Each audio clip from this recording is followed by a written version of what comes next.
So hey guys, welcome back. তো কেমন আছো তোমরা? চাঁদের পরি পার্ট 6 নিয়ে এসে পড়ছি। তো বেশি কথা না কয়ে শুরু করা যাক। আমি অন্য এক জগতে চলে গেলাম। ছোট্ট সোহানাকে কোলে নিয়ে বাবা গিয়ে মায়ের নিথর দেহটার পাশে বসে পড়লো। বাবা অনেক কান্না করছিল। যে নার্স এসেছিল সোহানাকে পৃথিবীতে আনতে, সে এসে বাবার কাঁধে হাত দিয়ে তাকে সান্ত্বনা দিচ্ছে। আমি দূরে দাঁড়িয়ে এগুলো দেখে আর সহ্য করতে পারছিলাম না। ছোট্ট সোহানাকে দেখে আমার বুক ফেটে কান্না আসছিল। ছোট্ট আমি মায়ের মাথার কাছে বসে আছি। তখন আমিও বুঝি না মৃত্যু কাকে বলে। বাবাকে কাঁদতে দেখে আমিও কাঁদছিলাম, তবে এটা তখন বুঝতাম না আমার মা আর কখনো ফিরে আসবে না। বাবা সেই নার্সকে বলল, আপা আপনার কাছে একটা অনুরোধ, এই মৃত্যুর কথা আপনি কাউকে জানাবেন না, কেউ যাতে না জানে ইয়াসের মা মারা গিয়েছে। নার্স একটু অবাক হয়ে বলল, কেন ভাইজান, মৃত্যুর খবর না জানালে ভাবিকে দাফন কাফন কিভাবে করবেন? বাবা বলল, সেটা আমি বুঝে নিব আপা, আপনার কাছে অনুরোধ, এটা কাউকে বলবেন না। নার্স বলল, ঠিক আছে ভাইজান, আমি কাউকে বলবো না, এখন তাহলে আমি আসি। এই বলে নার্স চলে গেল। বাবা সোহানাকে মায়ের মৃতদেহের পাশে শুয়ে ছোট্ট ইয়াসকে বলল, বোনের খেয়াল রাখো বাবা, আমি এই যাব এই আসবো। বাবা তাড়াতাড়ি করে অন্য একটা রুমে দরজা বন্ধ করে দিল। আমি যেহেতু একটা আলোর নেই, তাই আমি খুব সহজেই বাবাকে ফলো করে সেই রুমে গেলাম। দরজা ভেদ করে দেখলাম বাবা কাকে যেন টেলিফোন করছে। রিসিভ হলে ওপাশ থেকে একটা মেয়ে কণ্ঠ বলল, হ্যালো কে? বাবা বলল, আমি। বাবার কণ্ঠ শুনে ওপাশ থেকে বলল, ও দুলাভাই, কি হয়েছে, আপনার কণ্ঠ এমন লাগছে কেন? বাবা বলল, সামিয়া, একটা অঘটন ঘটে গিয়েছে। ওপাশ থেকে সামিয়া বলল, কি হয়েছে, আমাকে খুলে বলেন। বাবা বলল, তোমার বোন আর নেই, চাঁদের পরীকে জন্ম দিয়ে দুনিয়ার মায়া ত্যাগ করছে। এটা শুনে ওপাশ থেকে সামিয়া কান্না জড়িত কণ্ঠে বলল, আমি এখনই আসছি। বাবা টেলিফোন রেখে আবার তাড়াতাড়ি করে সেখানে গেল যেখানে মায়ের মৃতদেহ আছে। আমি সেখানেই দাঁড়িয়ে রইলাম। চাঁদের পরীর জন্ম নিয়েছে মানে? বাবা কার কথা বলছে? চাঁদের পরী তো কথা, আমি কি ঠিক শুনছি নাকি ভুল শুনছি? এদিকে আমরা দেখতে পাই কথা সেই বৃদ্ধ লোকের সাথে ফুল বাগানে বসে আছে। তারা একটা আয়নার মাঝে দেখছিল ইয়াস কি করছে। কথা বলো দাদু, ইয়াস খুব শীঘ্রই সত্যিটা জানতে পারবে, ও সত্যের খুব কাছাকাছি। বৃদ্ধ বলল, এই দিনটার জন্যই তো আমার এত অপেক্ষা, কিন্তু ইয়াস সত্যটা জানার পর অনেক ভেঙে পড়বে। কথা বলল, আমারও তো সেটাই ভয়। ইয়াস যখন জানতে পারবে সোহানা তার আপন বোন না, তখন ও কিভাবে এটা সহ্য করবে? আমি তাড়াতাড়ি করে আবার মায়ের মৃতদেহের দিকে গেলাম। বাবা ছোট্ট সোহানাকে কোলে নিয়ে শরীরে কিছু একটা খুঁজছে। বাবাকে অনেক চিন্তিত দেখাচ্ছে। আমি জানি আমার কথা কেউ শুনবে না, বা আমাকে কেউ দেখতেও পাচ্ছে না। তবুও চিৎকার করে বললাম, বাবা কি হয়েছে সোহানা, কি হয়েছে? সোহানাকে নিয়ে এমন করছো কেন? চাঁদের পরী তো সোহানা না, কি করছো তুমি? তখনই আমাকে ভেদ করে পিছন থেকে এক মহিলা এসে বলল, দুলাভাই এসব কিভাবে হলো? বাবা সোহানাকে বিছানায় রেখে ওই মহিলার গাল চেপে ধরে দেওয়ালের সাথে লাগিয়ে বলল, সামিয়া, তোকে বারবার জিজ্ঞাসা করছিলাম এটা করলে ইয়াসের মায়ের কোনো ক্ষতি হবে কিনা, তুই বলছিলি কিছুই হবে না। তোর সাথে ওই তান্ত্রিকের বাচ্চাও বলছিল কোনো ক্ষতি হবে না, তাহলে এখনো মারা গেল কিভাবে? মহিলাটা একদম আমার মায়ের মতো দেখতে, তার মানে এটাই সেই মায়ের যমজ বোন সামিয়া। কিন্তু সে কি এমন করছে যে বাবা তার উপর রাগান্বিত? সামিয়া কোনো রকম বাবার হাত থেকে নিজেকে ছাড়িয়ে বলল, বিশ্বাস করেন দুলা ভাই, এমনটা হওয়ার কথা ছিল না। আমি নিজেও বুঝতে পারছি না এটা কিভাবে হলো, তান্ত্রিকও তো বলছিল কিছুই হবে না। গাইস, এই ভিডিওটি স্পন্সর করছে 1x। তোমরা তো 1x এর নাম শুনছোই। 1x হলো নাম্বার 1 ট্রাস্টেড সাইট। তোমার যদি ক্রিকেটে জ্ঞান থাকে তাহলে তুমি ক্রিকেট থেকে ভালো টাকা আর্ন করতে পারবা। তোমার যদি ফুটবলে ভালো জ্ঞান থাকে তোমরা ফুটবল থেকে ভালো টাকা আর্ন করতে পারবা। এছাড়াও সেখানে অনেক প্রকার গেম আছে যেটা খেলে তোমরা টাকা আর্ন করতে পারবা। এবং আমার প্রোমো কোড ইউজ করে ফার্স্ট ডিপোজিটে 200% বোনাস পেয়ে যাবা। সাথে আছে আইফোন 14 প্রো ম্যাক্স জেতার সুযোগ। সো লিংক থাকবে পিন কমেন্টে। সামিয়া কান্না করতে করতে আমার মায়ের মরদেহর পাশে বসে পড়লো আর বলতে লাগলো, আমাকে ক্ষমা করে দিস বোন, আমি বুঝতে পারিনি এমনটা হয়ে যাবে। ছোট্ট আমি বাবাকে রাগান্বিত দেখে ভয়ে রুমের এক কোণায় বসে আছি। আমি বুঝতে পারছিলাম না সামিয়া আন্টি কেন কান্না করছে, বাবা কেন রাগান্বিত। সামিয়া আন্টি সোহানাকে কোলে নিয়ে জিজ্ঞাসা করলো, চিহ্নটা কি পেয়েছেন? বাবা শান্ত হয়ে বলল, না। কোথায় চিহ্ন? কোনো চিহ্ন নেই বাচ্চার শরীরে। এটা শুনে সামিয়া আন্টি অনেক চিন্তিত হয়ে গেল। তারপর নিজেই কিছু একটা খুঁজতে লাগলো সোহানার শরীর উল্টে পাল্টে। আমি চিৎকার করে বললাম, সোহানা ব্যথা পাবে, ওর সাথে এমন করছেন কেন? কি খুঁজছেন ওর শরীরে? কিন্তু আমার কথা তো কারো কান অবধি পৌঁছায় না। হঠাৎ সামিয়া আন্টির মুখে হাসি ফুটলো। খুশি হয়ে বলল, দুলাভাই পেয়েছি সেটা। বাবা তাড়াতাড়ি এসে বলল, কোথায়? সামিয়া আন্টি সোহানাকে উল্টে ওর পায়ের তলায় একটা চিহ্ন দেখালো বাবাকে। আমিও দেখলাম চিহ্নটা দেখতে চাঁদের মতো। আমি অবাক হয়ে গেলাম, তার মানে কি সোহানা চাঁদের পরী? কিন্তু আমার ভুল ভেঙে গেল তখন, যখন বাবা বলল তাহলে তোমার বাচ্চা তুমি নিয়ে যাও। এখন তোমার জন্য আমি আমার স্ত্রীকে হারিয়েছি, আমি তো তোমাকে কখনোই ক্ষমা করব না। সামিয়া আন্টি বলল, দুলা ভাই আমি এখন থেকে এখানেই থাকবো। আমার বোনের মৃত্যু হয়েছে সেটা কেউ জানে না এখনো, আমি আমার বোনের জায়গা নিয়ে থাকবো। ইয়াস এখনো অনেক ছোট, ওর এখন মা দরকার। আমি আজ থেকে ইয়াসেরও মা, এই বাচ্চারও মা। বাবা বলল থাকতে পারো, কিন্তু তোমাকে আমি কখনো স্ত্রীর মর্যাদা দিতে পারবো না। তোমার স্বামীকে তার জিন বাবা বন্দি করে রেখেছে তাদের রাজ্যে। সে যেদিন ছাড়া পেয়ে যাবে তোমার খোঁজে আসবে, সেদিন কি জবাব দিবে তাকে? সামিয়া আন্টি বলল, তার সাথে আমার চুক্তি হয়েছিল চাঁদের পরীকে যে কোনো মূল্যে পৃথিবীতে আনতে হবে। আমি বুঝে গিয়েছিলাম চাঁদের পরী যদি আমার পেটে থাকে তাহলে জিন রাজা একের পর এক রাক্ষস পাঠাবে চাঁদের পরীকে নিয়ে যেতে। তাই তো 4 মাসের সময় চাঁদের পরীকে আমার গর্ভে থেকে আমার বোনের গর্ভে দিয়ে দেই জাদুর মাধ্যমে। এটা আপনি আর আমি ছাড়া কেউ জানতো না। তখন বাবা বলল, রাজা হয়তো এতক্ষণে জেনে গেছে চাঁদের পরীর জন্ম হয়ে গিয়েছে, সে আসবে ওকে নিয়ে যেতে, তার আগেই ওকে নিরাপদ স্থানে সরিয়ে দিতে হবে। সামিয়া আন্টি বলল, আমি একজনকে খবর দিয়েছি, সে এসে চাঁদের পরীকে তার কাছে নিয়ে যাবে, সেখানেই সে সবচেয়ে নিরাপদ থাকবে। বাবা বলল, নিয়ে যাওয়ার আগে বাচ্চার নাম ঠিক করে দাও, বড় হলে যেন তোমার দেওয়া নামেই তার পরিচয় হয়। সামিয়া আন্টি বাচ্চাটার কানের কাছে গিয়ে ফিস ফিস করে ওর নাম বলল, কথা কথা কথা। আমি এবার আশ্চর্যের চরম সীমায় পৌঁছে গেলাম। তার মানে এই বাচ্চাটা সোহানা না, এটা কথা, কিন্তু কিভাবে? আমার মাথায় তো কিছুই ঢুকছে না। তখনই আমার মাথায় প্রচন্ড যন্ত্রণা শুরু হলো। আমি মাথার চুলগুলো ধরে টান দিয়ে জোরে চিৎকার করলাম। আমি আমার হুঁশে ফিরে এলাম। জুজু এসে আমার বুকের উপর উঠে ম্যাও ম্যাও করছে। আমি এখনো সবকিছু কেমন যেন ঝাপসা দেখছি, মাথাটা ভুবো করে ঘুরাচ্ছে।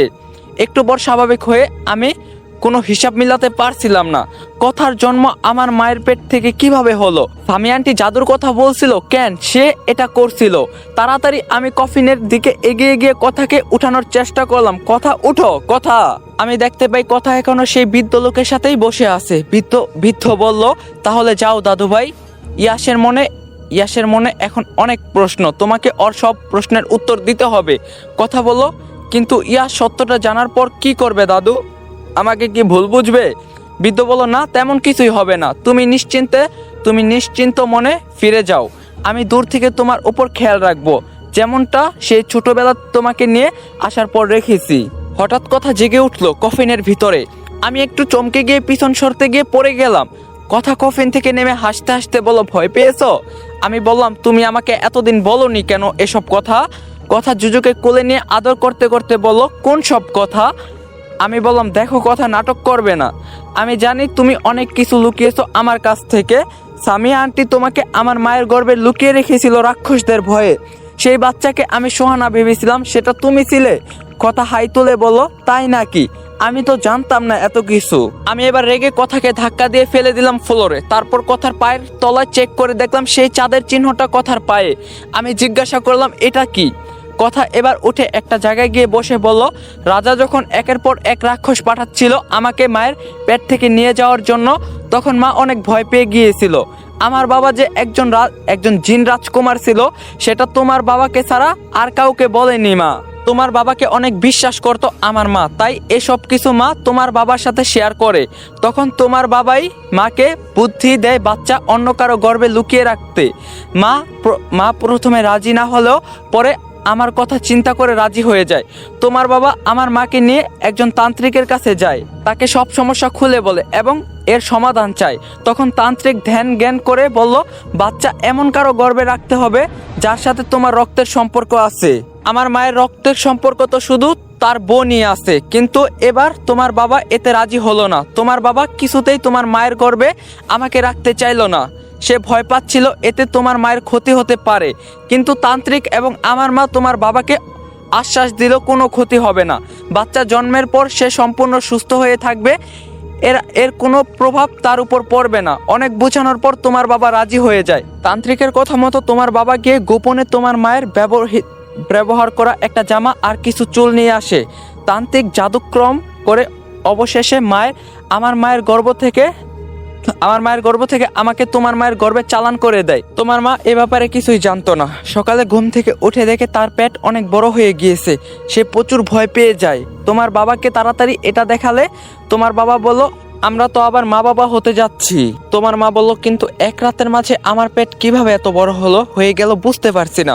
তোমার বাবা মজা করে বলল, হরলিক্স মনে হয় তোমার পেটে উৎপাদন হচ্ছে, তাই বাচ্চা এত তাড়াতাড়ি বড় হয়ে গেছে। তোমার মা একটু লজ্জা পেয়ে বলল, ধুৎ, কি যে বলো না তুমি। এই বলে চলে গেল। তোমার বাবার মুখটা তখন মলিন হয়ে গেল। সে বারবার ভাবছিল এর ফলে তার স্ত্রীর কোনো ক্ষতি হবে না তো। আর সেটাই হলো, তোমার মা আমাকে জন্ম দেওয়ার সময় মারা গেল। কথা একদম সবকিছু বলে চুপ করে বসে রইল। আমি সব শুনে হতভম্ব হয়ে গেলাম। এটাও কি সম্ভব? কথাকে এক গর্ভ থেকে অন্য গর্ভে চালান করা হয়েছে। বাবা আর সামিয়া আন্টির উপর অনেক রাগ হতে লাগলো আমার। তারা কেন এটা করতে গেল? কথা এসে বলল, আমি জানি তুমি আমার উপর রাগ করছো। আমার জন্য তোমার মা মারা গিয়েছে সেই দিন। তুমি যেভাবে আমাকে প্রায়শ্চিত্ত করতে বলবে আমি সেভাবেই করব। আমি কিছু না বলে জুজুকে কোলে নিয়ে চাঁদের পরি থেকে বের হয়ে গেলাম। কথা আমার পিছন পিছন আসতে লাগলো। তবে কি মনে করে যেন আবার কথা চাঁদের পরির ভিতর প্রবেশ করলো। আমি দেখতে পাই কথা বাড়িতে থাকা দুইটা রাক্ষস এবং সেই দুই চোরের আত্মাকে ডাক দিল। তারা প্রথমে কোনো সাড়া দিল না। কথা আবার ডাক দিল তাদের। আমি জানি তোমরা আশেপাশে আছো, বের হয়ে আসো বলছি, কিছু কথা বলবো। এটা শুনে তারা কথার সামনে দৃশ্যমান হলো। কথা বলো, তোমরা আজ থেকে মুক্ত, যেখানে খুশি যেতে পারো। কিন্তু যদি আবার কোনো খারাপ কাজে নিজেদের শক্তি ব্যবহার করো তাহলে আমাকে আবার দেখতে পাবে। রাক্ষস দুইজন কথার সামনে হাঁটু গেড়ে বসে বলল, সত্যি আমরা মুক্ত? আমরা আমাদের রাজ্যে ফিরে যেতে পারি? কথা বলো, হ্যাঁ তোমরা ফিরে যেতে পারো। আমি খুব শীঘ্রই আসছি তোমাদের রাজ্যে। নিজের বাবাকে ছাড়িয়ে নিতে রাজাকে গিয়ে এটা জানিয়ে দিও। এই বলে কথা সেখান থেকে বের হয়ে গেল ইয়াসের পিছনে। আমি জুজুকে নিয়ে আনমনে হাঁটছি। কথা পিছন থেকে ডেকে বলল, ইয়াস, আমার কি দোষ বলো? আমি তো আর বলিনি তোমার মাকে মেরে ফেলার জন্য। ওটা একটা অনাকাঙ্ক্ষিত ঘটনা ছিল। আমি বললাম, হয়েছে তো, এখন আমার কাছে তুমি কি চাও? চলে যাও এখান থেকে, আমাকে আমার মতো ছেড়ে দাও। কথা বলল, আমাকে কি চন্দ্রগ্রহণের আগে বাঁচাবে না? এবার আমি থেমে গেলাম। কথার কাছে গিয়ে দেখলাম ওর চেহারায় একরাশ হতাশা।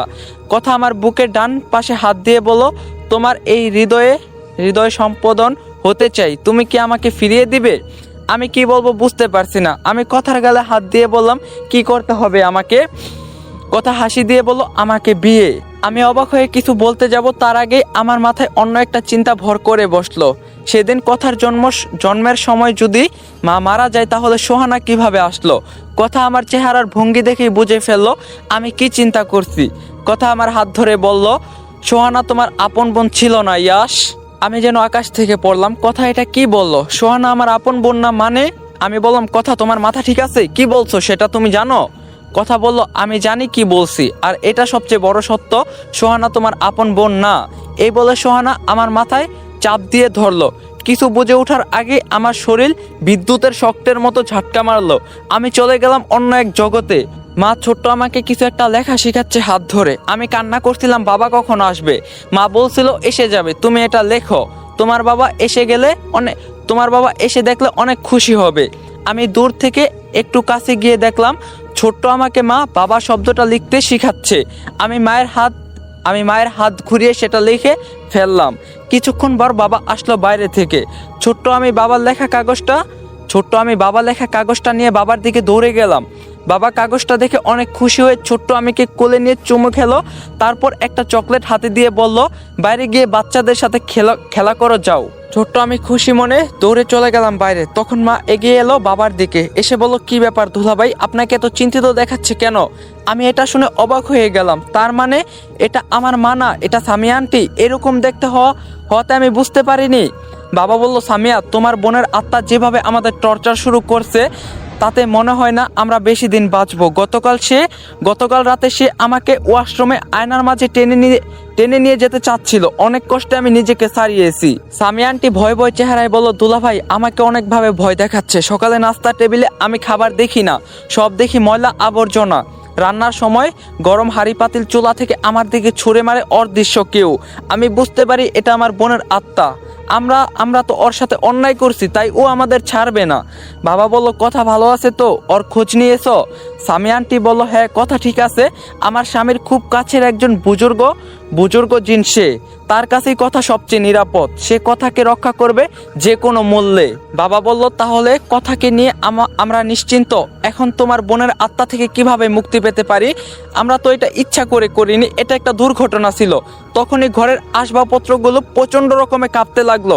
দেওয়াল থেকে ছবির ফ্রেমগুলো ফ্লোরে পড়ে ভেঙে চুরমার হয়ে গেল। সামিয়া আন্টি সিলিংয়ে থাকা ফ্যানের নিচে দাঁড়িয়েছিল।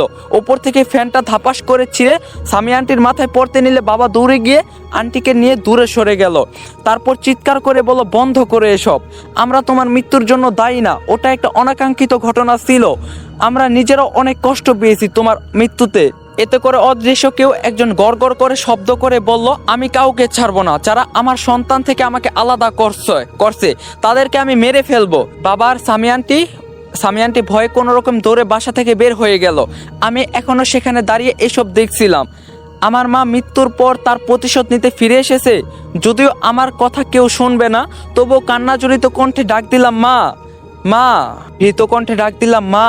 পিছন থেকে আমার কাঁধে কারো ঠান্ডা হাত অনুভব করলাম।